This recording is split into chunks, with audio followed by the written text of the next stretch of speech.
Good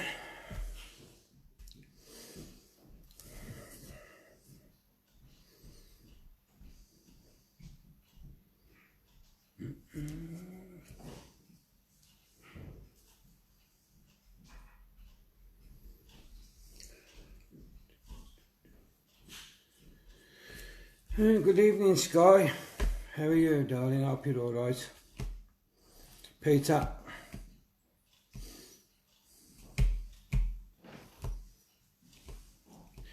Tracy, Kia. Leslie. Frank. Alison, John. Good chat yesterday, brother, by the way. Jenny. Greg.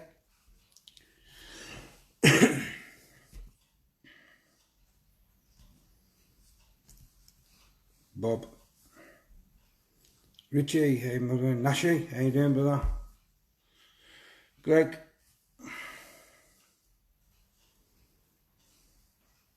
Yeah, I'm alright. As long as you get your housing sorted, Sky, that's what the main thing, you know. What they're doing to you is terrible, Bob. Emma. Phil.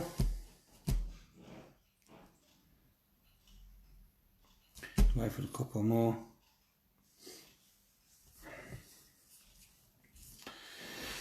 Right, good evening, guys. As you know, last time I went live, couldn't get Nathen at all. Unbelievable. But I think I've sorted it this time. Just give me 30 seconds and we'll get it sorted.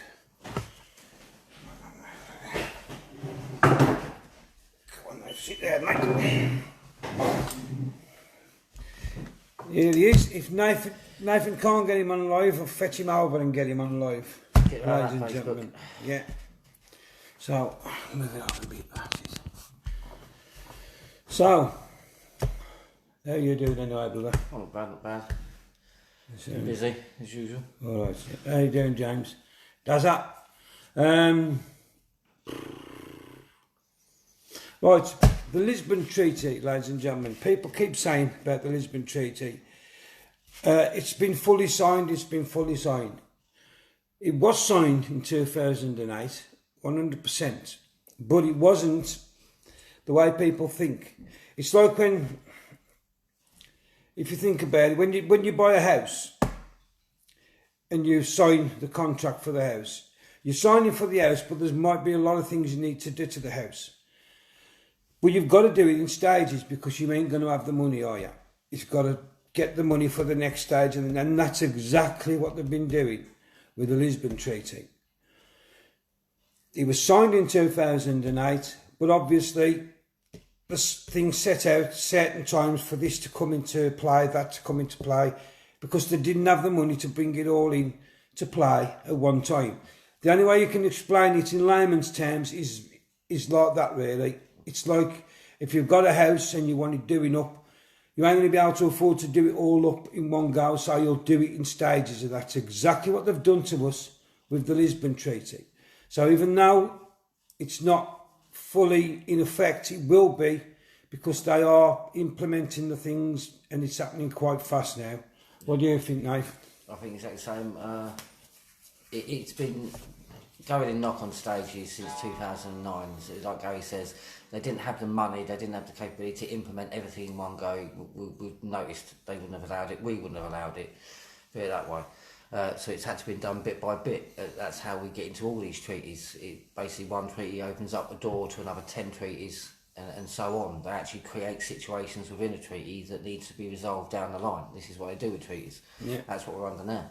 I mean, there's actually, believe it or not, been another little, shall we say, thorn in our side as far as the Lisbon Treaty is concerned, as far as PESCO is concerned, actually. I don't know if most people know, but Atos has just won a £25 million contract, or £1 billion contract, and it's going to be to do with the French military, medical, everything. Yeah. So the French army are basically going to have pretty much access to most of our secure info, basically, in a nutshell, about medical, everything. and they're going to revolutionise our military and our communications and everything like that with their computers and that lot that don't work. It's becoming ridiculous now. Yeah. And it's like, when you look at all the different treaties that we have got, ladies and gentlemen, like the Clarke Plan, Maastricht Treaty, Barcelona Declaration, the Marrakesh Agreement, the Nice Treaty, you've got this one, the Lisbon Treaty, and then, you know, PESCO. The list goes on. Yeah, PESCO, they all interlink into one. So, and that's why they do it. They're very clever. Because they don't want you to find everything they're doing in one document. So, right from the beginning, the Clarke Plan, right the way through to where we are now, it's all been planned and different bits have been put in different plans, different treaties. So, it's not in the Lisbon Treaty, no, but it'll be in the Barcelona Declaration, or it'll be in the Clarke Plan. It'll be in one of these treaties because they all interlink with each other. That's what people ain't getting. Well, this is exactly the reason why when people say, but it's not in the treaty, this is exactly it. They deliberately withhold stuff in treaties, so they've got an excuse to make another treaty to clarify what you didn't get clarified in the previous one. Yeah. This is how they keep moving forward, and they just add bits to the treaties as they go on. Yeah. Imagine having a plan and then breaking it down into small sections, and each small section is represented by a treaty. Once you put them all together and they're all working towards the end goal, you understand their treaties and their system a bit better. Yeah, it's a bit like what Simon was saying the other day, Nathan, when he said in his video, certain people will know certain things, so you'll only know what your information you need to know.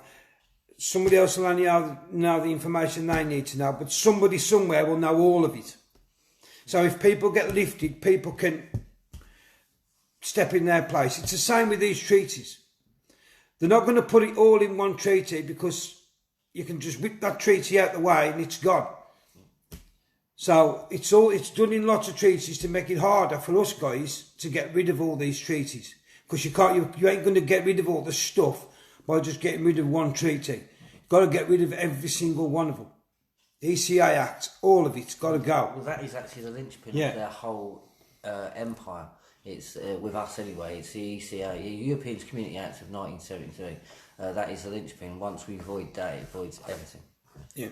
So that's kind of like the plug in the bath. You know what I mean? Once you pull that, it all goes down the plug on. And if you've noticed recently as well, all our old chocolates are going back to the names there was before we was in the EU. Snickers going back to Marathon. M&M's going back to treats. So we're out. There's lots of things that indicate, i.e. there's now the UK passport, it's not a European passport no more. European citizens are no longer allowed to vote in our general elections because they don't have a legal right. There's so much I mean, I've been saying this since we left. After the 2-year period, I mean, I'm just going to go by EU law and English law. Yeah. After a 2-year period, nothing was offered up. I've always said this. Yes, applying and getting the first extension was legal, but anything after that wasn't, because there was no legal or lawful reason to keep going on. And, and this is the problem. What we're facing is where we all refuse to believe this by our own situations we're keeping ourselves in, because we believe that we're still in the European Union, therefore we are. Because how can they punish us? How can they hold us to something that we don't believe we're in and we know damn well we're not?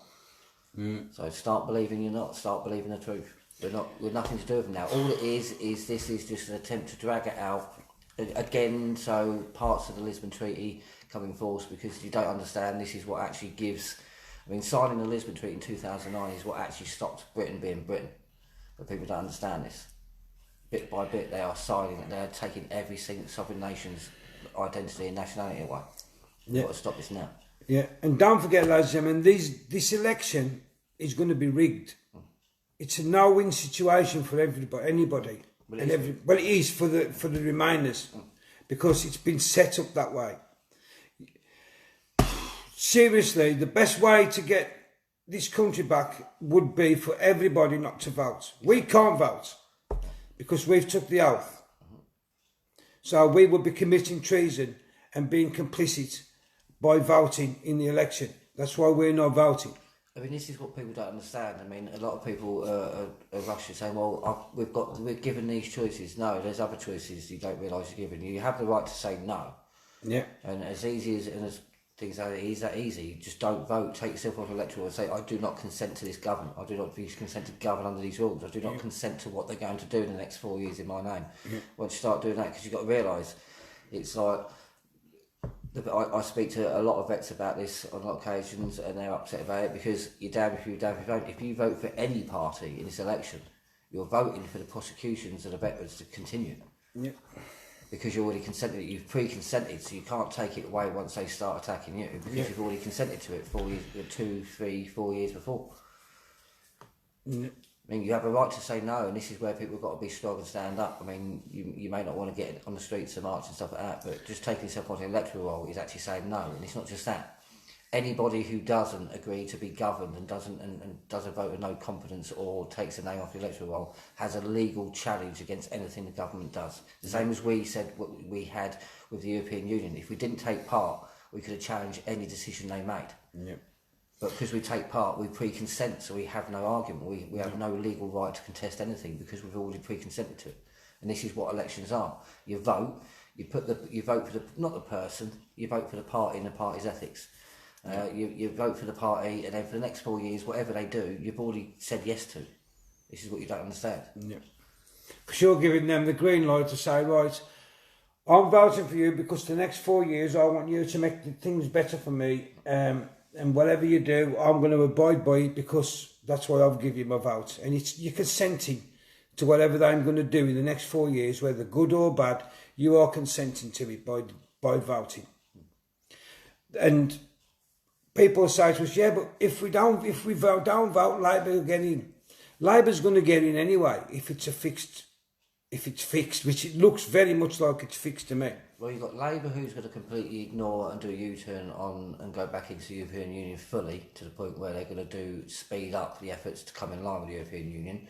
You've got the Tories, which is basically pushing through May's deal just with a couple of tweaks. It's the same thing. Yeah. It's through the back door of the Lisbon Treaty we're actually giving ourselves over to the EU. And as I keep saying, the Lisbon Treaty stops Britain being Britain. And this is what I keep trying to explain to you. It stops Britain being Britain. So whether you think we've got independence or not, if we're in the Lisbon Treaty, we have no independence. Yeah. We are governed by military rule then. This is what people got to understand. It's got to be military rule that rules Europe, not political. Yeah. Political is just a vessel they use. And by keep voting, all you're doing, it's like we've said before, it's like being on a hamster wheel. If you want to get off that hamster wheel, you've got to do something different. By just keep running round and round on a hamster wheel, you're not going to get off it. And this is the same thing. By keep voting in these phony elections, all you're doing is giving consent that they can do anything in your name. And it's disgraceful. I mean, really. I don't understand why a lot of people are not more furious about it. I mean, at the end of the day, we had a referendum which was the biggest political reaction in the history of politics throughout the United Kingdom, let alone England. And they just want to ignore it. And this election basically is going to overturn that because you're not voting to be completely out of the EU with no deal, cut all ties like the referendum was. It's basically saying, right, well, we're going to go back and we're going to do May's deal. So we're going to basically be part of the European Union, but not as much as we was. Yeah. Doesn't work like that. Even the European Union tell you that. You're either in or you're out. You know, basically what we should be saying is we've already voted. Once you get us out the EU and we're out of the EU, then we'll vote in the general election. You do your side of the bargain first and then we'll participate in the next stage. But we're not going to keep doing what you want to do, because all they're doing is just keep backing you exactly where they want you. And everybody's playing into it, playing right into their hands every time. Well, this is the thing, we're being, the referendum vote and what we wanted to do is being held up by a few hundred MPs. Yeah. I'm not being funny, 2/3 of them are for leave areas, so their area voted leave, but they're still in there trying to keep us in the EU and overturn things. This is where, put it this way, if we don't stand up and do something, people, they're not. It's like asking the police to investigate themselves or government to investigate themselves. They're not going to do anything. They're going to find nothing wrong with their actions. We've got to hold them accountable. We've got to start doing something, people. Yeah. Now, we've been working on the paperwork for the last 2 days till early hours, well into the next morning. hardly had any sleep, but we're getting there. We've gone through all the things. We have found what we're looking for. We've just got to put it all down now into charges, and that's going to be done very soon, because we're on it now. But once we've gone and done this, it truly is down to you guys, because we can go and do what we've got to do, but we're going to need the backing once we've done this. It's not, and I keep saying this, for everybody seems to think you can sit back and say, well, they're doing it, if the process works, they'll do it. This is not the thing. No. Unless there is an overwhelming movement of the people to say, look, we want change, we want this, nothing's ever going to change. No. It's no good. It doesn't just mean our group. I mean, the other groups are attempting things as well. If they're left to just do it on their own and there's no backing for it, it's not going to go nowhere, because we're going to keep getting the same thing bounded back at us, not in the public's interest, not in the public's interest. Yeah. So let's make it in the public's interest, and for that, I mean, most of you don't have to get out and do a yellow vest protest with that. Most of it involves writing a letter, sending an email, certain bits like that, just to bolster and back up what people are doing, to show there is overwhelming public support for what we're doing. Yeah, and that's what happened, exactly what happened with the Khan. We got him all banked to rights, everything ready. There was investigating him. We kept coming on live saying, email, write, phone, Islington Police Station, get your name down there, you want something sorted out. Hardly anybody did. I mean, that case in point with the Khan thing, there has been MPs, there has been barristers, there has been solicitors, there's been numerous people in the past that have tried bringing charges against Sadiq Khan and got nowhere, didn't even get to an investigation. No. Well, we went and done something, we put a place under arrest, we got his crimes that he'd committed, we put all the paperwork into the police, and we actually managed to get an investigation on Sadiq Khan.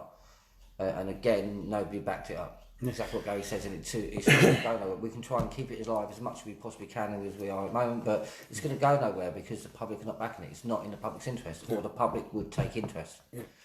Well, the best way to get that vote of no confidence, Debbie, would be not vote. Because if the majority, if the 17.4 million didn't vote, you've got the majority, so it's less than 50%. Yep. So then they can't hold that vote. If not, at least 50% of the people have got to vote. But that's what you've got to get everybody who voted Remain not to vote. Once you've done that, which we know that's never going to happen, that's why we come on and say it's the best thing to happen, but we know it's not going to happen because people are paranoid, people are scared. And we get it. But all we're saying to you is, if people did have the nerve not to vote, then you could get that parliament shut like that. Yeah. Because straight away, vote of no confidence, less than half of the people have voted, so you haven't even got the majority of the people that have voted. That's a vote of no confidence, 100%. They don't meet the criteria needed, or the basic criteria needed to even govern. Yeah. So, by proxy. But we know that's not going to happen. But unfortunately, we're all in between a rock and a hard place, because if we do vote, we know it's going to be rigged. But we can't vote anyway. Yeah. Like I said, once you take the oath, once you go into lawful rebellion, you cannot vote. But you've got regress then, because when the vote happens, we can turn around and say, oh, we didn't consent to none of that. Yes, you did. You voted in no. We didn't vote that. So no. And that's what you don't realise. If you don't vote, you've got regression. You can redress. You can redress things. Once you've voted and took part, you've given your consent. If you don't vote, you can take legal action because they're not acting on your behalf. On a legal, and this is what everybody's not realising. We said this, if you remember, back when the EU elections was on, for the MEPs. And everybody was going, no, that's allowed, this, that and the other. And what happened 2 weeks afterwards? You had Godfrey Bloom, you had loads of QC, top QC, retired QCs, all come out and back everything that me and Nathen said. Not because it was me and Nathen, but it was because it was true. They come out and said this, that and the other, and it was exactly what me and Nathen had said 3 weeks before. But it's to the people. It's up to the people what you want to do. But I'll just fear for this country. Because I mean, people have got to learn you can say no, and saying no is not voting for a different party because you're saying yes. If you say yes to any party, you're saying yes because they're all centred around the same politics anyway. It's just different aspects of it. So you're just voting for basically same chocolate bar, just different wrapper. Yeah. This is why you've got to learn to say no, and to say no is to say, right, well, I'm not voting for anybody because I don't want any of you to govern me. Yeah. And once you say that, you've actually got then a legal and lawful standing to say, well, I didn't agree to be governed by these people. Yeah. They have no right to govern me. Yeah. Same as with the EU. Once people start saying, right, no, we're not in the EU, we're not being governed by the EU, and actually stand up and being counted, then we will not be governed by the EU. Yeah. Well, we're not. It's like Gary says, we are being distracted by so many different things at the moment, so many different causes which do need to be addressed. All of them do equally.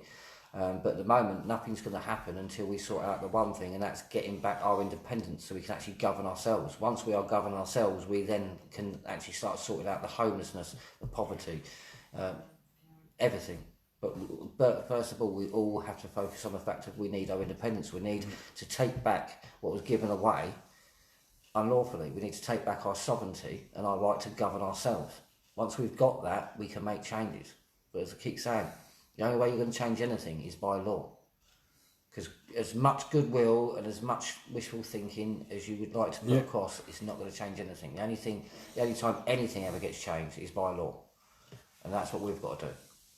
Learn by what's being done to us. The politicians are doing this at the moment because they can't wait for the 12th. Because what you don't realise, it's all been put in place, and I said this before, and I'll say it again. The Tories going down in the polls, losing the shit, finished, basically finished. Boris needed to save them. So what did Boris do? He called a general election. So he's called a general election, then good old Nigel's come out of the woodwork with the Brexit party. Because Nigel, we all know, is a Tory. So he's come out to help his chums out, to split the vote. Then when the vote is split and Labour get in, what's going to happen? Exactly what's going to happen. Boris is going to come out in front of number 10, do his leaving speech, and he's going to blame you, me, everybody else. It's your fault because you split the vote. If you'd have all voted Tory, we'd have got back in. We'd have got back in, no problem. If you'd have, but because you've split the vote, you've let Jeremy Corbyn get in. And they know that the British people have got short memories. And 4 or 5 years of Jeremy Corbyn, they know people will be chomping at the bit to get the Tories back in. Anything but. Yeah, and that's what they're banking on. But what we should be doing is all saying, well, you know what? We ain't voting. You get us out and do your job properly, out of Brexit, and get us the no deal we want, and then we'll vote in the general election. Till then, it's a vote in our confidence. I'm sorry, none of us are voting. There's something to say as well. There's another impending cloud of doom that is over us to do with the leaving process. Yeah. There is actually a clause, I can't remember off the top of my head exactly which one, but there is a clause that states if we are in, I think the word is political disarray through the leaving process, then the EU can lawfully, not legally, but lawfully take control of the leaving process so they can reverse it, do whatever they want. Yeah. So why all these parties are trying to basically, and this is what this general election is about, is to prove that there's no faith in the people that's governing, so therefore we could be in political disarray.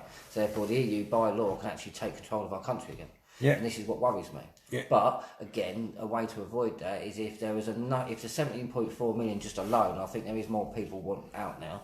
But if the 17.4 million people alone just remove themselves from the electoral and went, no, we've decided there's no political disarray. We chose what we did back in 2016. Get it done, we'd stop that. Like I said, we can stop a lot of things that are happening, and where we're not standing up, where we're not doing things, where we're not doing a basic action, we're allowing these people just to ride rimshot all over us. It's ridiculous. It is. I mean, you think, I understand what people I understand people are paranoid, I understand people are frightened of Jeremy Corbyn getting in. We don't want Jeremy Corbyn in at all. But the chances are it's going to get in anyway. Well, With the way it's all rigged. So the only way we can try and fight it is to get as many people as we can, hopefully 17.4 million, to vote no by not going to the polls, not voting. Because everybody that doesn't vote, we will have a stronger case. Yeah. Because all the people that we sended their votes, basically all the people that have got proof that they are not on the electoral roll will have legal and a lawful argument against anything that's done. Yeah. And you phone up and try and come off the electoral roll. They've got to let you off there. I think most people, they find it better through email. Yeah, but if you phone up and try and come off, you see the game you have. This is why you know there's something dodgy going on. They almost make out it's like you're committing a crime if you don't, but the problem is it's not a crime. You have the right to say no, and saying no means you can say, right, I'm taking back my sovereignty, I'm taking away my vote, you're not having it, not in my name. Yeah. And I keep hearing this by so many other groups, and this is what you need to start doing, and stand by the word, not in my name. So remove your name, don't let them do it in your name. No. Do not vote for these people, do not give them your sovereignty to go and do this in. Take it back and say, no, I'm not doing it no more. Because like we said, once you put your X in that box and put it in, you might be voting in good faith. But then if Corbyn did get in, because it is rigged, it's going to be rigged, we all know it. If he did have, and does get in, the ones who've put that X in, you ain't got nowhere to go. All the whinging in the world, you ain't got nowhere to go. We will have, because we haven't voted. So we say, no, we'll bring a court action against them, because they didn't do it in our name. Exactly.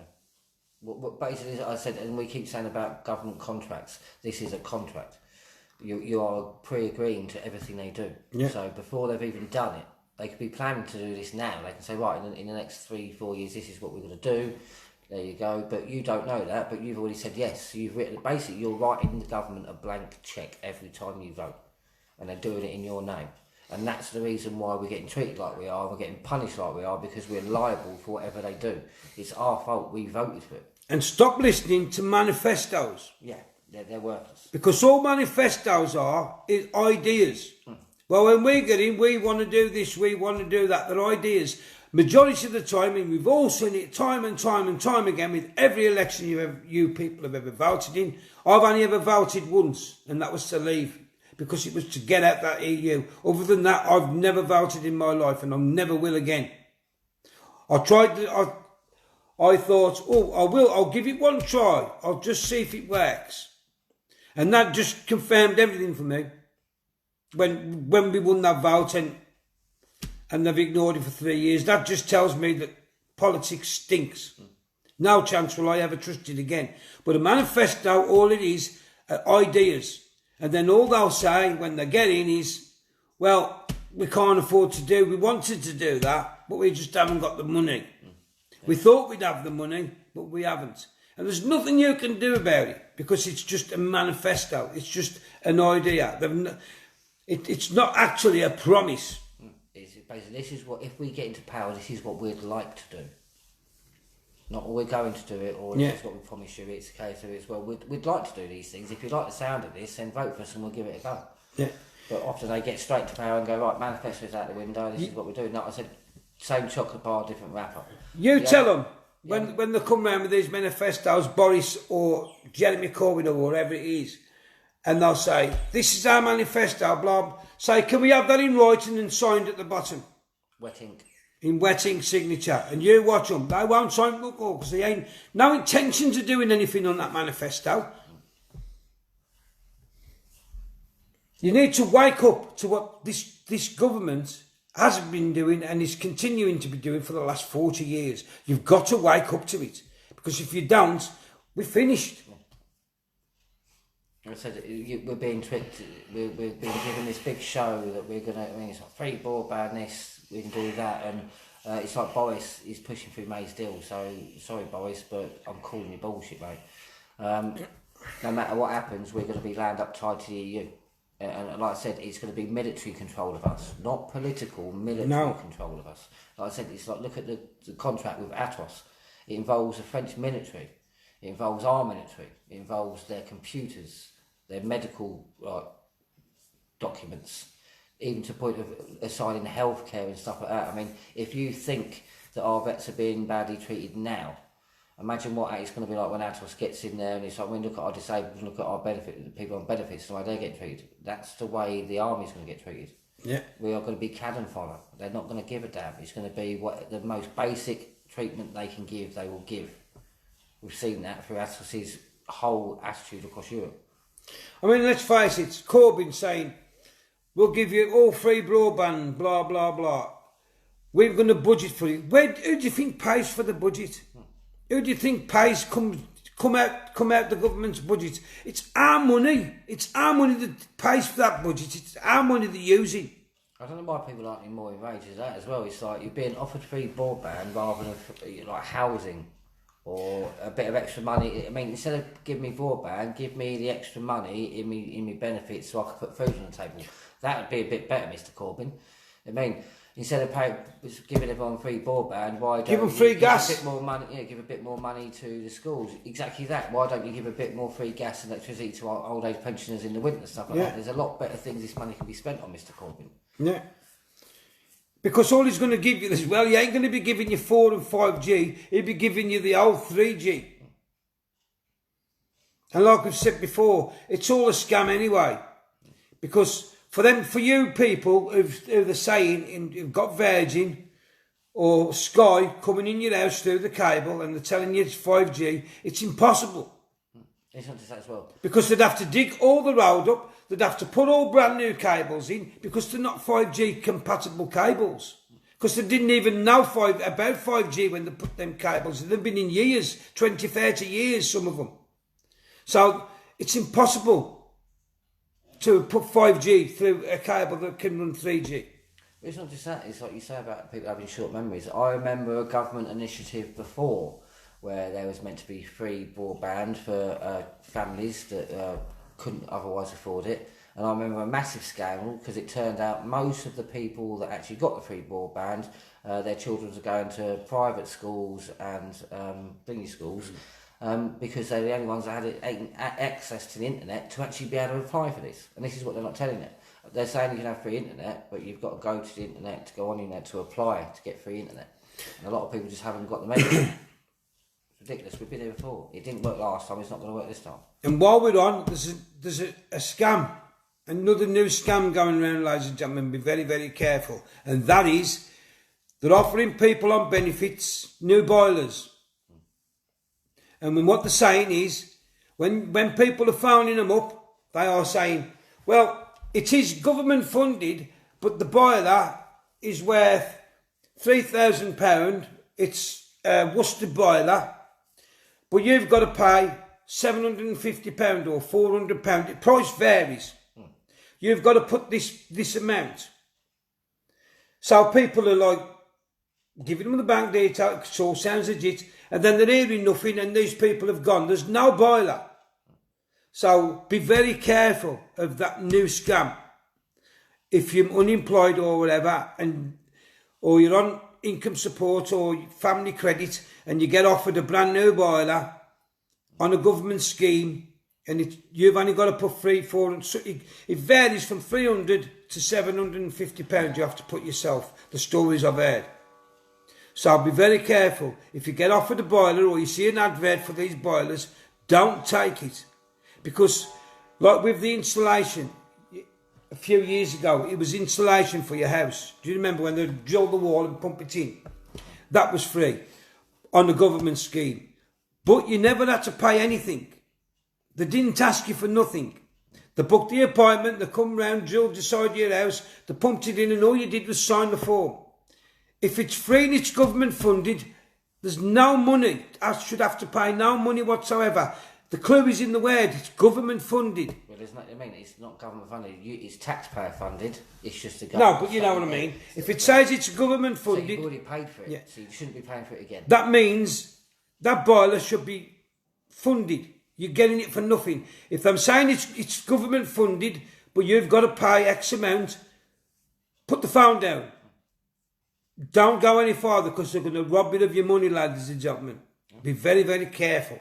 Anything government funded is taxpayer funded, so you've already paid for it. So if you're being asked to pay for something that's government funded, even though, like I said, it's not government funded, it's you fund it, then say no. Because these people are very clever. They know now the cold weather's coming. So people who've got old boilers ain't throwing as much heat out as they should. Let's face it, it's an easy scam to get onto and be scammed out of, isn't it? Because you think, oh, for £3,000 I can have a boiler. Yeah. For £300 I've got a £3,000 boiler. No, you haven't, because you've just paid the money into them and they're going to do a runner. You ain't going to be... It ain't till they don't turn up for the appointment to fit your boiler that you know you've been scammed. So please, don't. If it's free, if it's supposedly free, like when they're pumping the stuff in your house, the installation, or if it's a government-funded boiler, that's exactly what it should be. Anybody who's asking you for money for them, take no notice. Just put the phone down and say, well, thank you very much, I'm not interested. Put the phone down. Simple as, ladies and gentlemen. We're trying, whenever we find out anything, we always protect the people. And that's the latest one at the moment. And there is a couple of other shares being sold again as well, people. Please, I want to say one thing. If anyone offers you shares, if it doesn't go through a business account, which is a main flag, then do not buy them. You face a bigger penalty than the person that's selling the shares. Yeah. This is what they don't tell you. The person that's selling the shares, well, I believe this was due to like the 80s and early 90s in Wall Street, but inside trading, you don't get as punished as much if you're doing it than the people that are actually trying to get hold of these shares. So be very wary. Yeah. And again, keep getting stuff, bad material. If in doubt, do not share it, do not talk about it. No, because you will end up in trouble. The other ones are... The other scammers going around, doing the rounds as always. It's PayPal, your bank. When you get a message, yeah, we've got a problem, somebody's tried to access your account, click on this and get it sorted, and it looks very legit. It looks like it's from NatWest or Barclays or Lloyds. It looks like it's from PayPal. You've got a problem with your account, click on this link, we need some information from you. People then click on these links and they're giving them all sorts of information. The next thing, if they have been robbed, them accounts have been robbed because you've just given them the information. So if it's your bank, go in and see them, because a lot of these people are shadowing the numbers. So when you ring in the bank, they'll text you, and when you ring that number, they've took over that number. They've cloned it. So you still think you're talking to the bank. So like with PayPal, if you've got a PayPal account, and there's a number on there, don't ring it. You've got your PayPal account, your original account. Go into your original account, sign into your original account and do it from there. Yeah. Same as your bank. Go into your local branch and sort it out. Don't talk to these people on these emails or text messages when they leave these numbers and that, because it all looks very legit. They're getting very, very sophisticated and clever. So if it's PayPal, go on your PayPal, on your original account and sort it from there. If it's your bank, don't call the number back. Go down your local town centre bank and sort it in there. That's what they're there for. Go to source. Don't get scammed.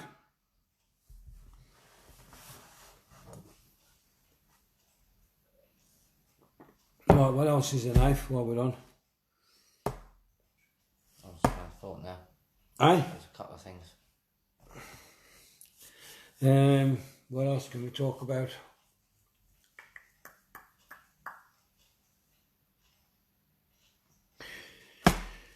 Yeah, Simon Bean has been doing videos. Fair play. That's what we've got to do. We've got to back the vets, whatever, whatever they've got planned. Again, just get behind the lads. This is what we've got to start doing. We've got to get the empathy and the compassion back for our fellow citizens in Great Britain. Yeah, empathy, not apathy. Empathy. Yeah. Apathy, I've put the post on yesterday. Apathy will kill this country. Unless you can get the empathy and the compassion back and doing the right thing, that's what we've got to do. We've got to start being like we used to be. I mean, I took Nathen up the road today, and I went to Nathen. That used to be a pub. 100 yards, that used to be a pub. It's care home. That used to be a pub, it's care home. All the way up, that used to be a pub. Now it's a clinic. That used to be a pub. All the way up. And that's what they've done to that. Or old buildings that have our history all entwined in them that are just being pulled down. Nobody socialises anymore because if they're knocking them down deliberately. The pub industry used to be one of the best industries to get into as a business. I mean, the pub used to be our community centres in our towns and villages. They were the community centre. If there was a birthday, it was at the pub. If there was an event, it was at the pub. And if there's a problem like now, everybody would be in the pubs discussing it. Exactly. And they know this. Yeah, and working out what to do. That's why the smoking ban come in. That's why a lot of things come in. It's all designed to take away people. The smoking ban was coming to stop people going to the pub altogether because they started knocking down the pubs and giving you less pubs to go into. In other words, there's a pub down 100 yards, so everybody in the vicinity where I live would go in that pub. Suddenly that pub's gone and you've got to walk 300 yards that way. So you do it. The next thing, that pub's gone. And then you've got to walk another half a mile to the next pub. Until you just go to the office, buy a couple of cans. Yeah, so eventually, unless you've got a car, then you can't have a drink anyway. You ain't going to go to the pub anymore because you ain't going to walk 2 miles in the pissing down the rain to go and have a pint. And they know this where this when the old days when the pubs was scattered every 400 to 500 yards, it was loads better, and they knew it. So people would be in there like now with the Brexit. Them pubs, if they were still here, would be buzzing with people talking about what's going on. But they've took that away from you, ladies and gentlemen. It's all been done by design, and we keep saying this. When you go online. You can buy everything online now, ladies and gentlemen. Look at this. You ain't even got to leave the comfort of your own home. No, you haven't. It sounds great. But in reality, look how lonely people are. You suffocate yourself. Yeah, because they're going to work, coming from work, especially if you're single or a single parent. You come home, you don't bother getting the kids to go anywhere, shopping or whatever. You can send the kids in the room to pay, then you're looking on the internet and you're buying all your stuff and you're paying for it and they're delivering it. Yes, it's great that you haven't got to leave your house, but how lonely is that? And then all that happens then, your local supermarket down the road goes bust. It's not there anymore. It's closed down. And it's not just that. When you're buying online, often you're not putting any money back into our economy, you're putting money back into someone else's economy. But if you're going into shops or on the high street, you're actually putting money back into the economy. So you're actually benefiting us, not some other millionaire in a different country. Marks and Spencer's used to be a great outlet. Look at it now. Woolworths, all the best ones. Yeah, but Marks and Spencer's have been there years. It's always had one in Warsaw. It's gone. Because people are now buying online. So now, instead of Marks and Spencer's having to have a shop in Warsaw, a shop in Birmingham, a shop in Liverpool, a shop in Manchester, they just have one big hub somewhere. Everybody orders online. They've got the vans to deliver it. It's cut everything out. Same as checkouts. So that's another thing I want to mention as well. Yeah. Checkouts. Yeah, you may pay. You're paying. You're scanning your own groceries, so you are becoming a clerk. You are working for them. Basically, yeah. For free. All these big businesses that are complete. I mean, we're talking £1 trillion industries and stuff like that. What's happening is more and more. They're not paying staff, so you're going to walk into the shop. You're going to walk around, pick it up, scan it, pay for it. So basically, all they've got to do is just fill the shelves. That's it, and they're getting money for nothing. You're actually doing the job people used to be paid to do. You're being a teller. And where you're happy to go to the self-checkout because it may be a little... And I could understand it, like the 10 items or less. I could understand if it was that sort of stuff. But you're going to that self-checkout and you're taking a person away from the till because there's no need for that person. There's no need to pay that person a wage. So then that job actually goes. Yeah. And then you've got then you've got people with great big shopping trolleys the husband's here scanning the stuff, the woman's there putting the stuff in the bag. So you've got two people working for this Asda or Morrison's or Sainsbury's, whoever it is, and you're going beep, giving it your wife, beep, giving it your wife, she's packing it. And you've just spent 15 minutes working for Morrison's for free, doing a job that's always been done by somebody else. You've just took somebody out of employment by doing that. You're actually working for most supermarkets now as well. Plastic bags used to be free basically because the companies would advertise on the bag. Yeah. Right? So they couldn't charge you for the bag because they're advertising for free basically. Otherwise they'd have to pay you a wage.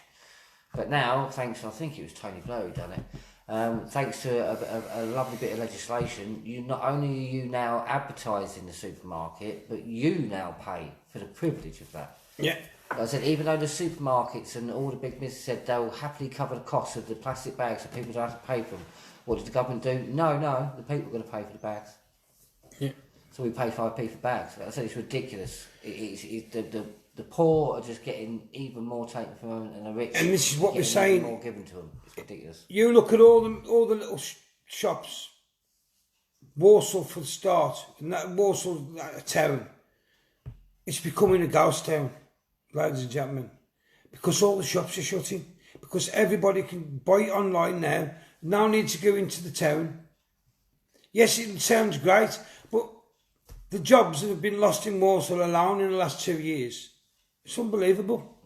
And them jobs needing to have gone, because it's only us by being lazy, by wanting to buy everything online rather than go in the shop. I know some people say, but it's cheaper online, I'm on a budget and stuff like that, and we understand that, but then again, you've got to understand that's all been done by design as well. Yeah. It's to push you in a certain direction. So they make it harder for you to go to the high street, more expensive to go to the high street, so you go the way they want you to go. Yes, but then what happens? What happens with that down, Nathen? The minute they've shut all the shops, the prices go up because you can't no longer go in the high street. Yeah, I mean, they take away competition. And that's what the high street actually represents. It represents competition between businesses. So you get competition between prices, everything. And they're going to take that away from a monopoly online.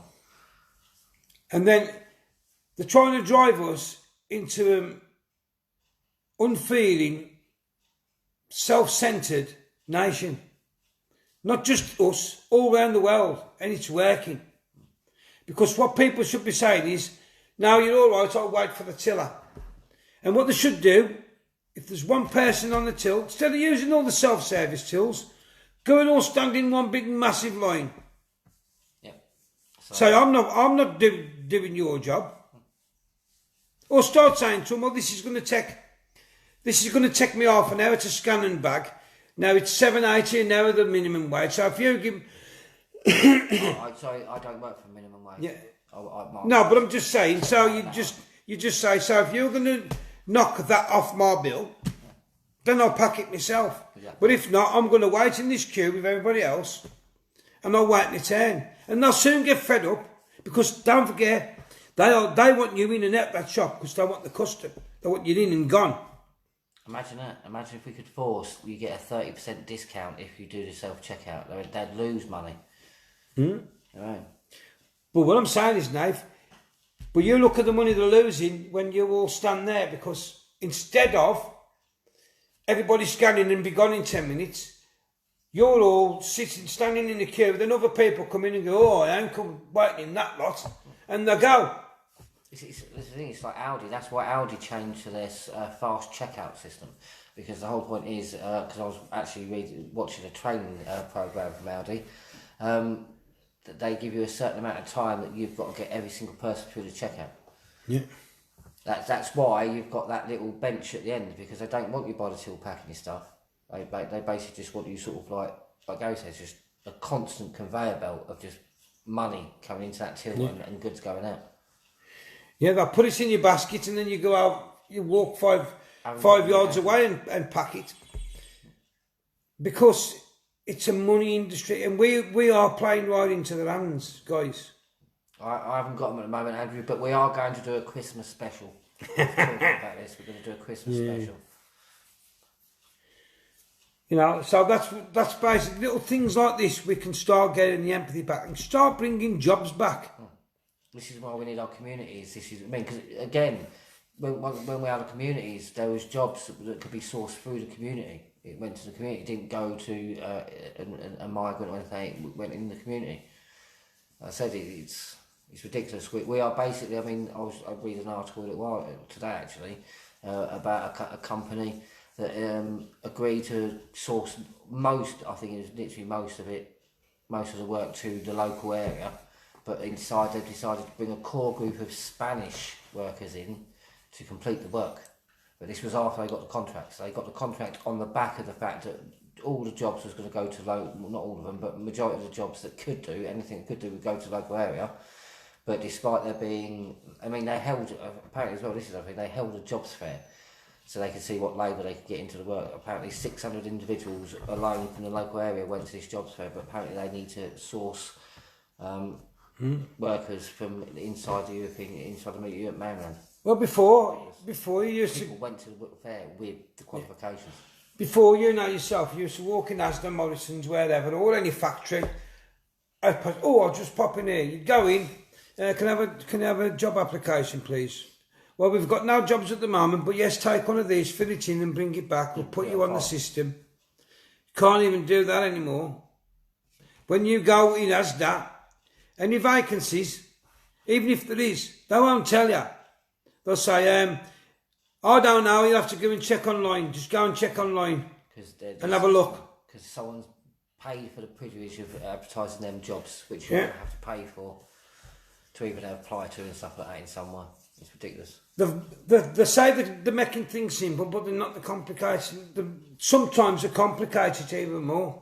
Well, look at Atos. I mean, this is the thing. Look at Atos and their computer system. They're meant to have made a lot of the benefits easier. So it's like they are about to get hold of the military computers for Europe. Yeah. And you imagine them in the wrong hands. Exactly. It's not just that they can't do their job anyway. They've messed it up. I mean, I'm not being funny. If anything, after what we've seen with our benefit system, I don't think Atos should be put in charge of anything. Again. That's what I'm saying. You look at all the information they've got of them soldiers and what have you, and it's falls into the wrong hands. Yeah. It's that telling people that they're fit for work or not. What if someone's they say that he's fit for duty and he's not? You know what I mean? Like I said, this is just a disaster waiting to happen.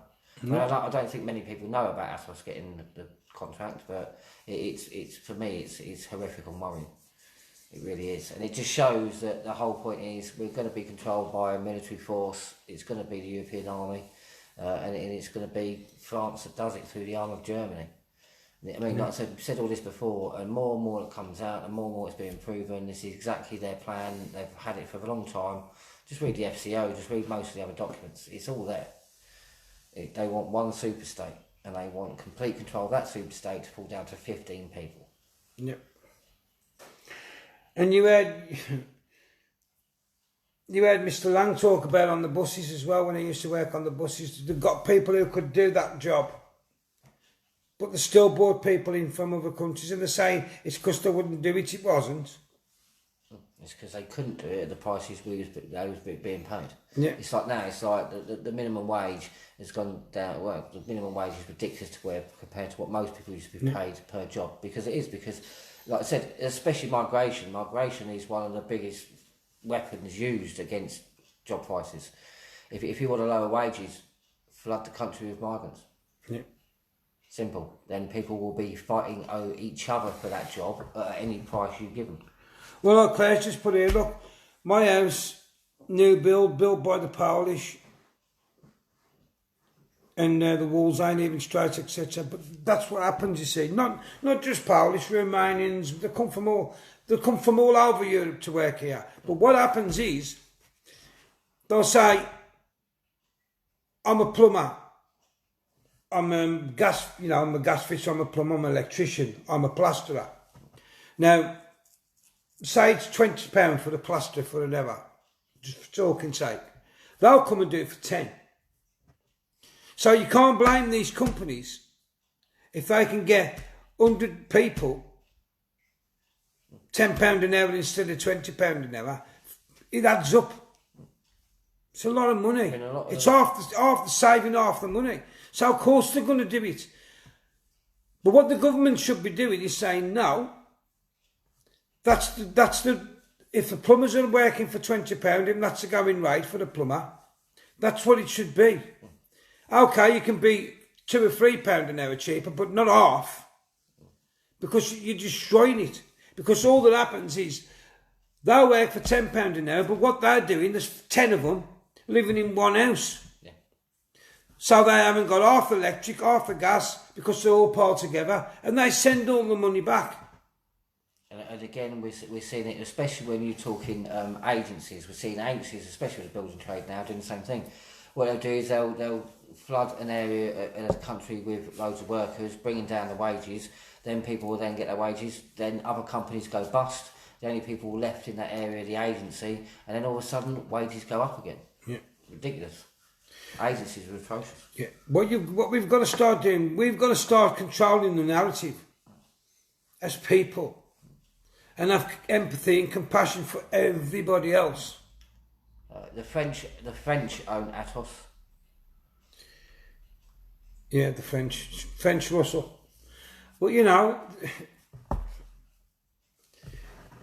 as we keep saying, you'll reap what you sow. We will reap what we sow.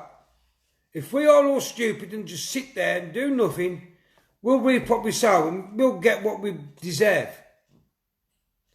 But if we stand up, and I don't mean go out and start punching people, I mean if you stand up for your rights and do it lawfully and get behind each other as a big massive group rather than just a few people trying to do it, you'd be surprised what you can do with the law. I mean, and this is what a lot of people don't understand. When we talk about lawful processes, i.e. like Article 61, a lot of the reasons why a lot of things don't work, like protests, petitions, certain things like that, is because a lot of people jump steps.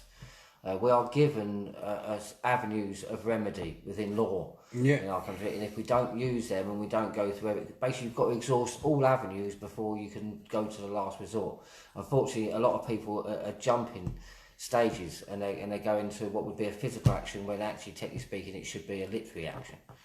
But people need to listen. We've got to go through all the stages. Once all the stages are gone through and we haven't got remedy, then it's last resort. So Claire just said there, causing parents of Munchausen by proxy syndrome for complaining about the system or putting in complaint sparks child removed from the parent's care.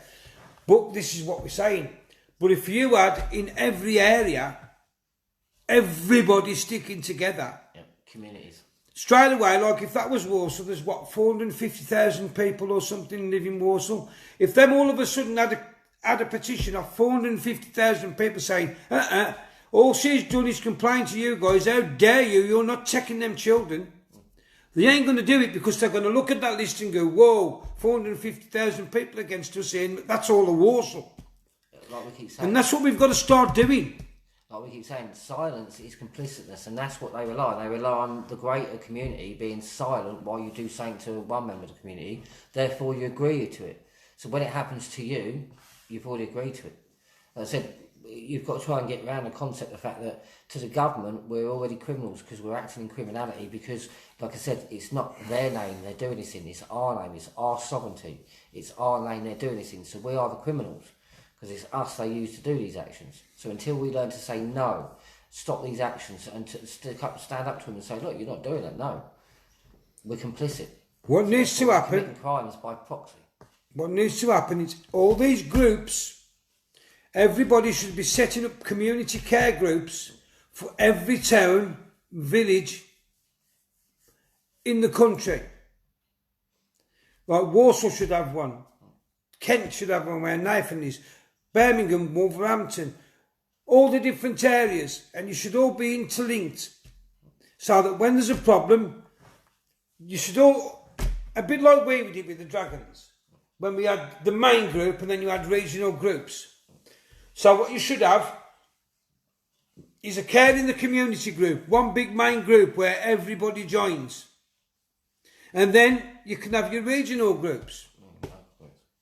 So then the regional group then, if they've got a problem, somebody's going to have a child taken, they can get in touch with the main group put it in the main group, and then it gets splintered down like a spider's web to everybody, and then petitions get signed and sent in immediately.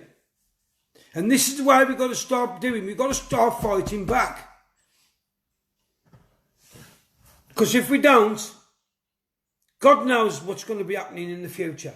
And it's funny, but the pen often is mightier than the sword. Yeah. You just got to believe in it. I mean, I keep saying the same thing. Why we've got people going, we're never going to leave the EU, we're doing this, nothing's ever going to work, they're never going to listen. Yeah, and that's what they rely on. They rely on you to have that attitude. They rely on you to be beaten down, to be defeatist, so therefore you're easier to defeat. But if you're positive, go, no, we have left, we are leaving. Exactly. And as long as you've got the attitude, well, social services are just taking the children. Yes, they are. Because nobody's standing up against them. Yeah. But if they had a community of people, a strong community of people in them areas, they would start shitting themselves. Yeah. Because if they went, like I said, Warsaw, if they come here then for somebody, and then the network's all set up, the community, caring the community network's already set up, the people in Warsaw all join that group. So you all get your notifications on your phone, so, blah, blah, blah, having the child taken. Then you know, a lot of people will know them and know whether it's legitimate or not, whether, you know, whether it's legitimate that child should be taken, or if it is, through neglect, then there ain't a lot you can do about it. But if it is just something, because somebody's put a complaint in against them, so they're coming to take the kid for, you know, for revenge, that won't happen. Because the minute that happens, you're going to have the support of the whole network from where you live. And this is what we're on about, by bringing the empathy and the compassion back for each other. Because you never know when they're going to come for your children. Yeah. As I said, we all have a duty to keep our society lawful. This is why we need our communities back. We all have a duty to look after each other. We all have a duty to make sure that the environment we live in is a safe and secure one. But they don't tell you this anymore. They make it a problem for someone else. We don't want a nanny state, and that's what they're trying to do. They're trying to make us believe that we are not capable of looking after ourselves. We're not capable of making decisions. Yeah. That's what they want. And then once we start doing that, so, oh, well, this is never going to happen, and this is going to... Once we start doing that and not believing in ourselves, that's when they have true control over us, and that's when it's gone. But you wouldn't get that though, Jane. You wouldn't get it dragging it on and whatever till you give up, because they'd know that if all this sort of network got set up, they would know they ain't just fighting you or whoever it is who's in trouble. They've got the whole community against them. Yeah. And the community, if they don't behave themselves, the community can get them shut down. And that's what they'll be frightened of. This is why you've got to set all these things up and get it sorted out. You've got to make them, you've got to put the ball back in their court and make them start fearing you, the people. Your laws, the laws on your side. Exactly, and this is the thing. They've got to start being held to account. And that's what they are afraid of. They laugh at us because they know we don't know how to or be organised enough to hold them to account. But that is what the government, and it's all they're afraid of, being held to account. If we hold them to account, then that's it. It's the people versus Parliament, and let's face it, I would argue they've already done that at the moment. They've put themselves against the people, so the people can't hold them to account, so why don't they hold to account? That's what they're afraid of. Without us placating them, without us allowing them to carry on, without us allowing them to carry on doing expense fraud and stuff like that, why are we just sitting back doing nothing? We're okay with it. That's what you're basically saying. People are saying, well, I know it's not good, but I'm okay with it, so I won't bother doing anything. If you really thought it was wrong, you'd do something. So these books, all these books here, this one, these are all books. We've got loads more over there, but them three main ones there, them books are used exactly the same as what a judge will have with him in a court. Exactly the same books. So once you get knowledgeable and you know these books inside out and you know the law in these books inside out, that's when you go into court and win. Because if you can point, if he says, now, this says this, and you can say, oh, but hang on a minute, it doesn't say that here, does it? It says, different, you know. He knows he's got that book behind. He's got that same book where you are, right by where he is, and he's going to go, shit. This bloke knows what he's talking about. Well, they can't argue with what's in the book No, because that's what they have to go because by. that's the law. That's the rules and the laws they have to follow. So if they're breaking any of them, and you can find out in these books that they are breaking them laws, that's where you've got them. Because they can't say, oh, you're not going in there just with an opinion. It's in the book. And that's what we've been going through to find out where we stand. And we've done it now. I mean, don't get me wrong, it is still a little bit tricky, as I said previously, where they've actually brought law into Parliament now. There's a few things that still need to be sort of looked at properly. Yeah. Because basically we're not willing to put anybody at risk of a prosecution or anything like that. So we've got to make sure everything we do is lawful. But we've got the remedy, we've just got to write it out in the proper manner. Because words are spells. You've only got to get one word wrong and they'll rip you to pieces. So that's why we have to do it properly. We've got it all down now. Now we've just got to write it all down and put it in chronological order and get it sorted out. And that's what we're going to be doing. But you've got to lose the fear, guys, these people. Lose the fear of these people. They're only human beings and they only use the same books as we've got. They can't come up with anything that ain't in them books, because that's the whole lot. But you've just got to, and we're going to teach you the knowledge what we know. We are teaching it you. So as long as you listen, they can't argue with facts. They can't argue with what's in them books, because it's the same books that the judges got. As they say, the law is the law. Yes. So think about what we've said. Start talking amongst yourselves and start getting these community, caring the community, groups, get them set up. We'll help. But you need to help yourselves. We can't do everything. No. That's, I mean, if we want to make a change, then we're all going to have to start working together. That means, I don't mean to, in the conventional way most people think, what it's going to mean is people have to get involved. So it's not a case of, it's like what we've always, the reason, one of the main reasons that we've never accepted money is because it's not a case of you just hand over money and expect someone else to do it, because these are your freedoms, your rights we're trying to teach you. You're the only one that can enact these. So money's irrelevant. No. The only thing this is going to cost you is time and the effort to learn. Exactly. It's, as Jesse whatever says, it's not about the money. It's not about the price tag. It's about learning your rights, knowing your rights. So when these scumbags come and give you their spiel, you've got the spiel to give them back. Well, hang on a minute, I don't think you can do that because of blah, blah, blah. And then the more people that learn and the more people that start giving it back, they're going to go, shit. And they'll leave you alone. I mean, and the best thing people can do if you really want to start helping it is get involved. Basically, get involved. Learn, teach other people. It's invigorating. When you learn your own rights, it's invigorating. It might not seem it, but it is. Because you suddenly think, wow, I didn't realise I had that much power. I didn't realise that I couldn't do this and I can't do that and I can do this to stop this. And I truly believe you do it once you know your inalienable rights and the reason why you have them, you have a better sense of self.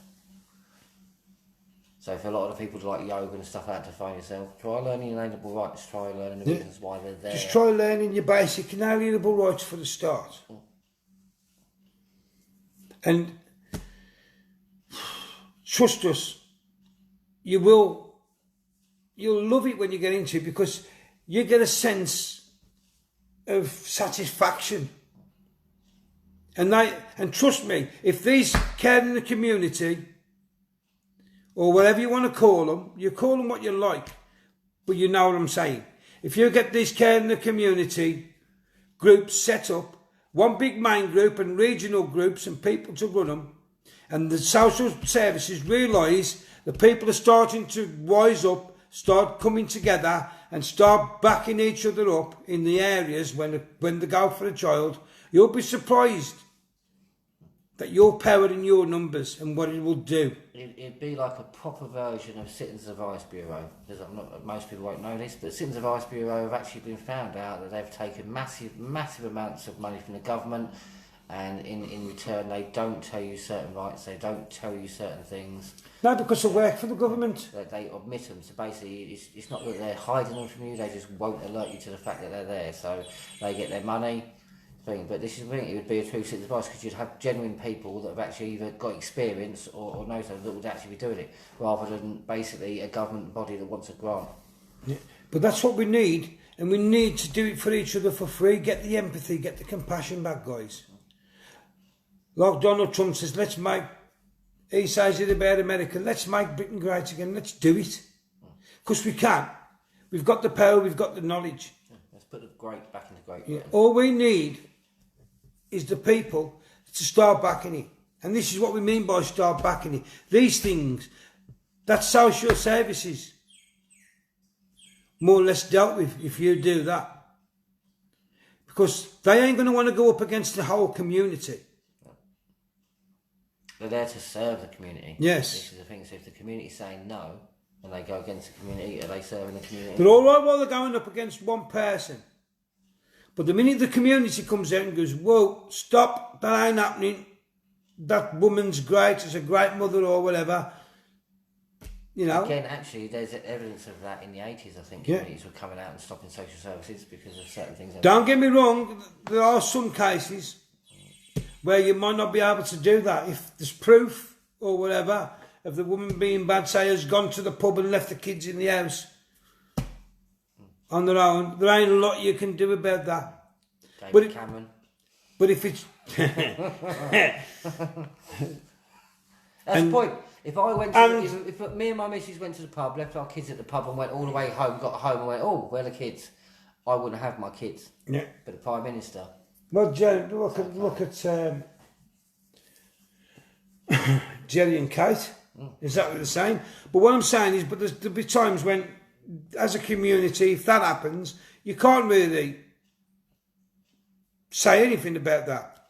But there are other times, if it's just genuine, and they are just coming after the children because somebody's made a complaint or whatever, then that type of thing won't happen. In other words, they'll only be able to take the genuine ones.